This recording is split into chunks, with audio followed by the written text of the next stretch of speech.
G'day, I'm Darran, and mate do I love hunting wild game. In this country we're spoilt for choice, so let's go and see what we can get.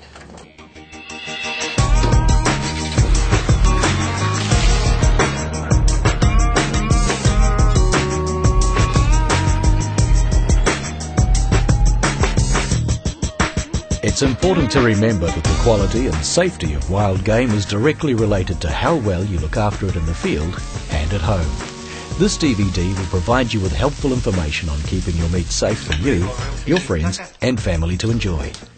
First up, let's take a look at the main risks that surround wild game hunting that could get in the way of you having a good time, a good hunt and a good feed.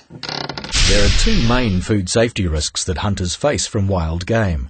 The first is bacterial contamination, which is usually the result of external wounds or sores on the animal. Contamination during field dressing, especially if the gut is punctured, and or poor handling after dressing. The second risk is chemical contamination. This may be caused by the animal eating poison baits used to control possums or other vermin, wild pig that has been scavenging on poisoned carcasses, or exposing the carcass to chemicals like transporting the carcass in a vehicle that has been used to carry weed killer or fuel. These can be easily reduced by planning your hunt. Planning a good hunt is more than just grabbing your rifle and heading into the hills. Here's a few key points that you should check before you go.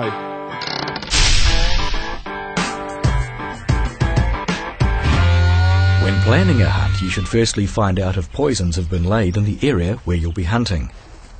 If you intend to hunt on private land, talk to the landowner or manager about what poisons have been used in the area and when. If hunting on public land, contact and check with the local Department of Conservation Office and or the Regional Council. For information about poison use on DOC managed land, you can also visit the DOC website www.doc.govt.nz. Commercial pig hunting is prohibited in the Marlborough Sounds because many pigs in this area contain high levels of poison residues. It's recommended that recreational hunters also avoid taking wild pigs from this area. A good knife is essential. Make sure your knife is clean and sharp before heading off into the bush. Pack muslin cloth or a carcass bag to protect the meat from flies, dirt and anything else you don't want to end up eating. Alcohol-based hand cleaner is useful for sanitizing your hands.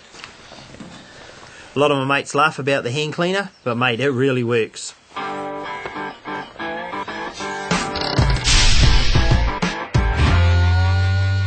It's difficult to tell if an animal is fit to eat before taking that shot, but in some cases you may be able to observe the general condition and behavior of the animal. Is it moving easily? Does it look injured? Is it too skinny despite having plenty of feed around? The best place to shoot an animal is in the head or forequarter. This helps ensure a quick kill and reduces the risk of puncturing the gut and contaminating the meat.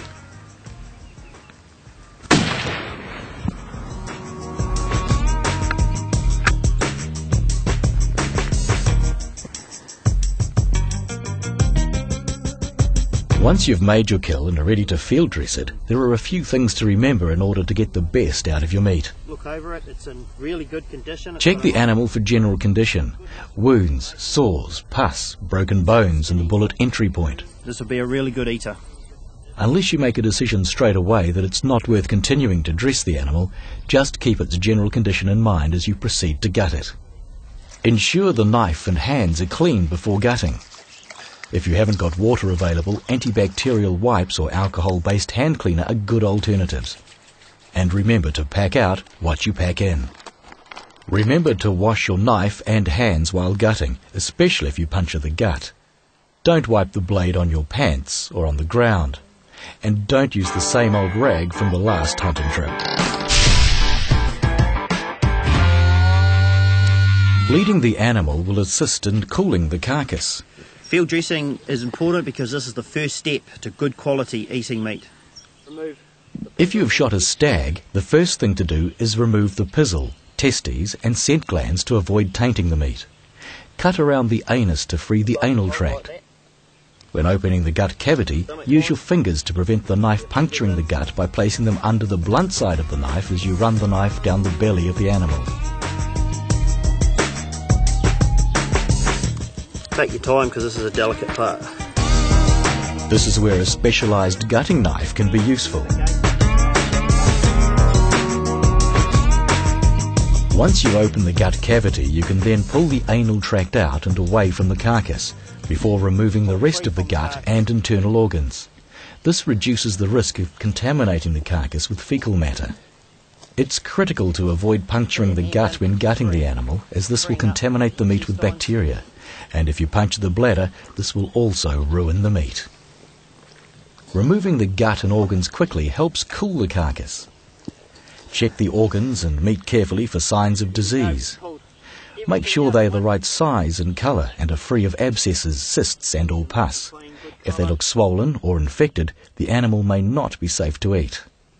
The heart is usually safe to eat.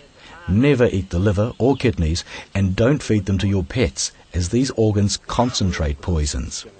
Discard the waste away from rivers, tracks and huts. Don't wash the carcass, as this risks spreading any contamination already on it. Leave the skin on where possible. It protects your meat from contamination.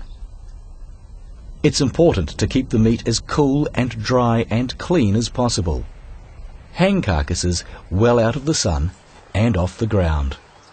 If you decide to take cuts from the carcass while in the bush, use the skin as a mat to protect the meat. Hairy side down. Use a clean knife. And once you have taken your cuts, wrap them well in clean muslin cloth before placing them in your pack.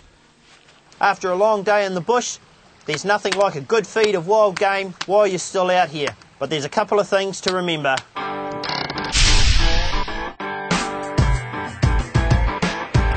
Always wash and dry hands thoroughly before and after handling raw meat.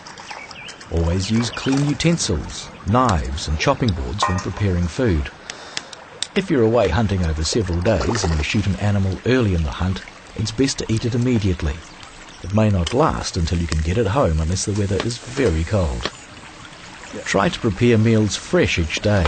Bacteria multiply happily in unrefrigerated leftovers. Cook thoroughly and eat while still hot.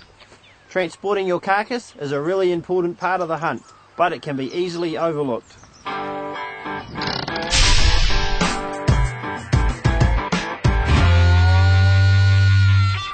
If you're walking out of the bush with a whole carcass, leave the skin on.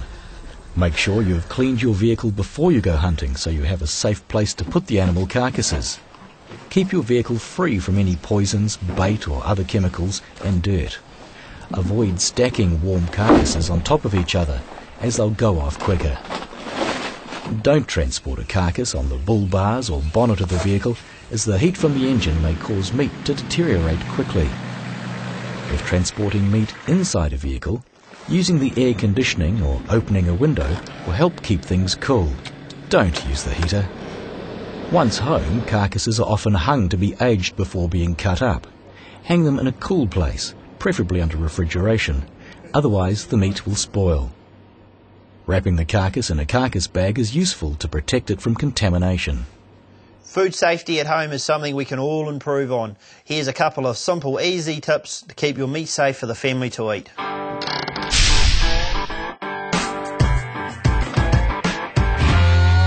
Once you get home, refrigerate meat as soon as possible. When freezing meat, package cuts in small amounts and spread them throughout your freezer to help the meat freeze quickly. Wash knives, chopping boards and other utensils thoroughly after butchering or cutting up meat. Store raw meat in the lower part of the fridge and below cooked food to avoid meat drips contaminating other food. Always marinate meat in the fridge, not on the bench. Cook your meat thoroughly and eat while hot. Cool leftover cooked food quickly, storing in the refrigerator as soon as possible.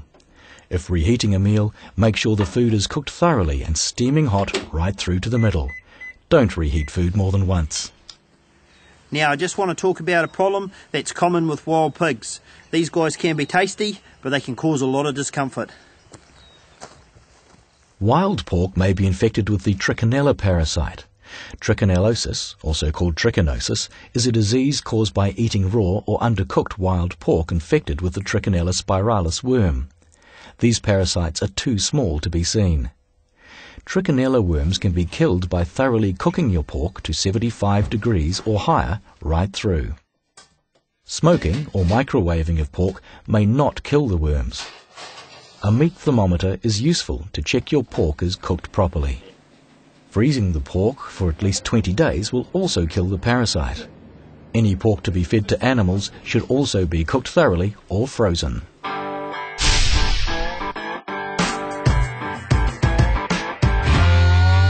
Off a big beast like this, you might end up with more meat than your freezer can handle, so you might be thinking about giving it away. Now there's a few rules that apply here. You can share your wild game with family, friends or visitors, as long as it's not in exchange for money or other goods or services. You can only trade parts of the catch that are not for human or animal consumption, for example hides, skins, horns and antlers. Wild game is eaten at your own risk, as no assurances can be given that it's fit to eat. For this reason, you are not permitted to donate, raffle or sell wild game. For example, you can't give meat to your local school to raffle. You can't donate meat to a food bank. You can't sell meat at a farmer's market.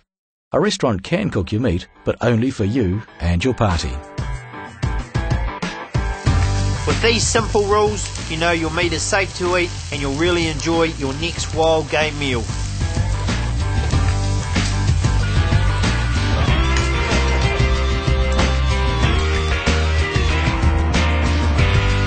For more information about food safety, visit www.nzfsa.govt.nz.